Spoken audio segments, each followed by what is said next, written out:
അതെ, ഈ തലവര എന്നൊക്കെ കേട്ടിട്ടില്ലേ? എന്താണെന്നറിയോ?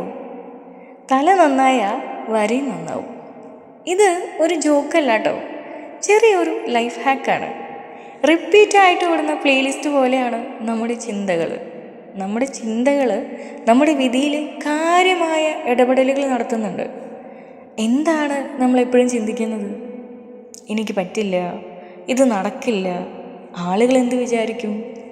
ഇതൊക്കെ വീണ്ടും വീണ്ടും കേൾക്കുന്ന നമ്മുടെ ബ്രെയിൻ ഉണ്ടല്ലോ, ഇതിനെ സീരിയസ് ആക്കി അങ്ങെടുക്കും. പിന്നെ എന്ത് ചെയ്യാൻ ശ്രമിച്ചാലും ഈ ചിന്തകൾ നമ്മുടെ തലയിൽ താരാട്ട് പാടി നമ്മളെ ഉറക്കും. അങ്ങനെ മടിയന്മാരാക്കും. ആക്ച്വലി ഇതൊന്നുമല്ല പ്രോബ്ലം.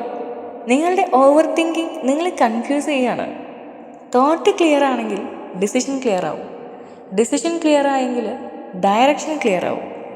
ഡയറക്ഷൻ ക്ലിയർ ആണെങ്കിൽ ഡെസ്റ്റിനി സ്ലോലി അലൈൻ ആവും. So next time mind random thoughts നിറഞ്ഞ് കലങ്ങിയാൽ ജസ്റ്റ് ഒന്ന് ചോദിച്ചാൽ മതി, ഇത് യൂസ്ഫുൾ ആണോ അതോ ചുമ്മാ ടൈം പാസ് ആണോ എന്ന്. യൂസ്ഫുൾ ആണെങ്കിൽ കീപ്പ് ഇറ്റ്, ടൈം പാസ് ആണെങ്കിൽ സ്കിപ്പ് ഇറ്റ്. ബിക്കോസ് തല നന്നായാൽ വരയും നന്നാവും.